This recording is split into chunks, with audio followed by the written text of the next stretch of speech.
ভ্রমণ পিপাসু বাঙালির কাছে মাইথন অত্যন্ত জনপ্রিয়। আর যারা মাইথন ঘুরতে এসেছেন তারা দেবী কল্যাণেশ্বরীর মন্দিরে যাননি এমনটা খুব একটা হয় না।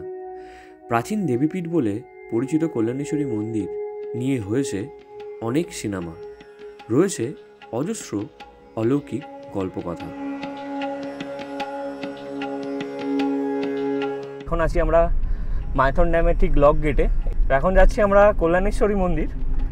তো চলো ওখানে গিয়ে তোমাদের সাথে কথা হবে। এখন এখান থেকে 3.5 কিলোমিটার দূরে দেখাচ্ছে। কল্যাণেশ্বরী মন্দিরের ইতিহাস প্রায় 500 বছরের পুরনো বলে মনে করা হয়। কল্যাণেশ্বরী নামের অর্থ হলো কল্যাণ বা মঙ্গলের দেবী। এই মন্দিরে মাকে এমন এক শক্তি হিসাবে পুজো করা হয় যিনি ভক্তদের জীবনের সমস্ত দুঃখ কষ্ট দূর করেন এবং তাদের জীবন কল্যাণময় করেন। অনেক নিঃসন্তান দম্পতি এখানে সন্তান লাভের আশায় পুজো করতে আসেন। তাদের বিশ্বাস দেবীর কৃপায় তারা সন্তান লাভ করতে পারেন। কল্যাণেশ্বরী মন্দির পশ্চিমবঙ্গের আসানসোল শহরের নিকটবর্তী বরাকর অঞ্চলে অবস্থিত। এটি মাইথন বাঁধের খুব কাছে ঝাড়খণ্ড বাংলা সীমানার সংলগ্ন একটি গুরুত্বপূর্ণ তীর্থস্থান। তাহলে দেরি না করে চলুন জেনে নিই কলকাতা থেকে কিভাবে পৌঁছাবো মা কল্যাণেশ্বরীর মন্দির। মন্দিরের সবথেকে কাছের স্টেশন হলো বরাকর স্টেশন। কলকাতা থেকে অনেক ট্রেন আছে যার মাধ্যমে আপনারা পৌঁছাতে পারেন বরাকর স্টেশনে। বরাকর স্টেশন থেকে কিছু অর্থের বিনিময়ে টোটো বা অটো করে পৌঁছে যেতে পারেন 6 কিলোমিটার দূরে অবস্থিত মা কল্যাণেশ্বরী মন্দিরে। সড়ক পথে কলকাতা থেকে কল্যাণেশ্বরী মন্দিরের দূরত্ব প্রায় 230 কিলোমিটার। নিজস্ব গাড়ি বা বাইকে করে NH-19 ধরে পৌঁছানো যায় কল্যাণেশ্বরী মন্দিরে। भैया पार्किंग कहाँ है? पीछे लगा ना, पीछे है, देख रहा आपको जगह वहाँ लगा वहाँ लगा पीछे पीछे पीछे पीछे पीछे पीछे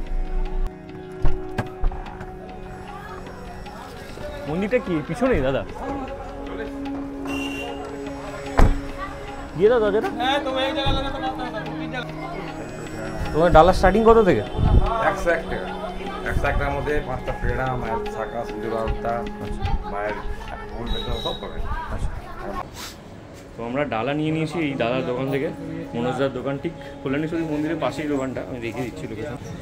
এই যে দোকান, চলো এদিকে চলো। কোথা দিয়ে এনকান? এখানে প্রচুর দোকান রয়েছে।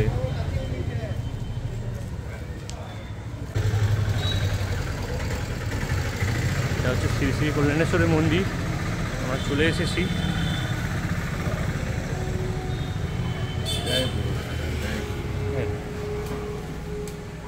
জয় মা।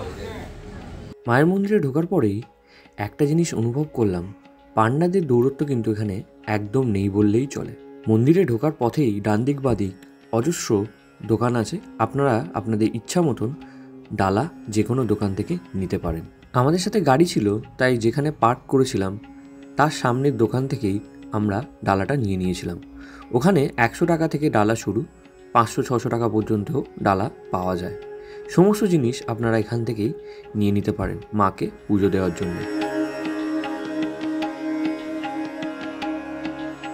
মন্দিরের প্রধান প্রবেশদ্বার দিয়ে ঢোকার পরই এক শান্তির অনুভূতি পেলাম।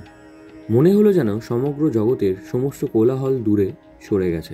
আমরা যে মন্দিরে এখন আছি সেটা পরবর্তীকালে প্রতিষ্ঠাপিত হয়েছিল, কিন্তু প্রাচীন কল্যাণেশ্বরী মন্দিরটি বর্তমান মন্দিরের অনতিদূরে অবস্থিত।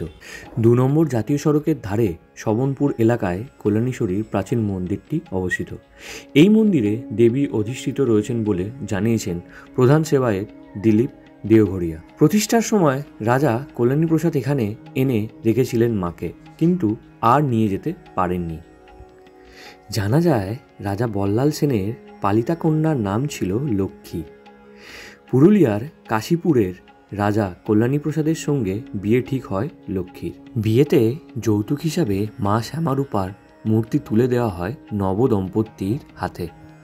বিয়ের পর কুলটি স্বপ্নপুর গ্রামের কাছে জঙ্গলের মধ্যে দিকভ্রষ্ট হন নববিবাহিত দম্পতি।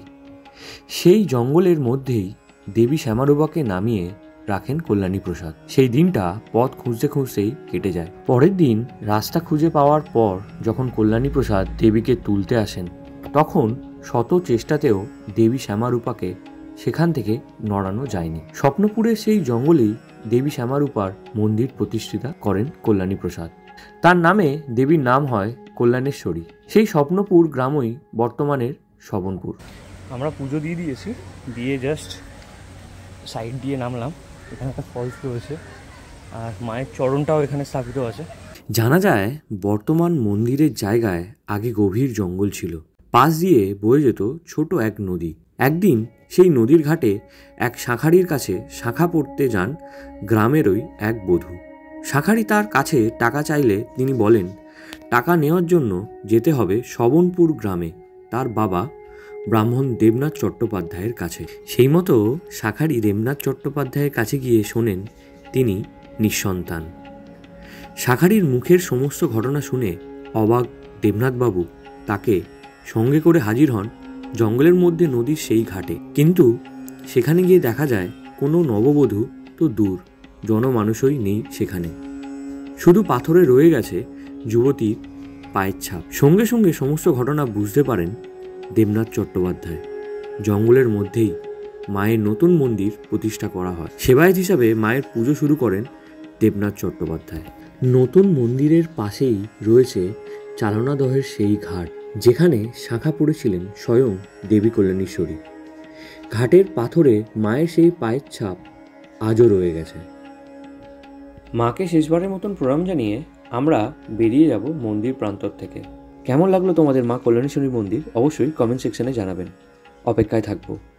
আর যদি ভিডিওটি ভালো লেগে থাকে অবশ্যই লাইক, শেয়ার আর সাবস্ক্রাইব করতে ভুলবেন না। অন্ধকার হয়ে এসেছে, এবারে আমরা রিসর্টে ফিরবো আমাদের অ্যালিউডে বরান্তিতে। আর হ্যাঁ, আপনারা যদি এখনও আমাদের বরান্তির ভিডিওগুলো না দেখে থাকেন অবশ্যই আমাদের চ্যানেলে প্লে লিস্টে গিয়ে ভিজিট করে নেবেন। ওখানে বরান্তির আশেপাশে যে আমরা সাইট সিন করেছিলাম তার সমস্ত খুঁটিনাটি শেয়ার করা আছে, আপনাদের সুবিধা হবে।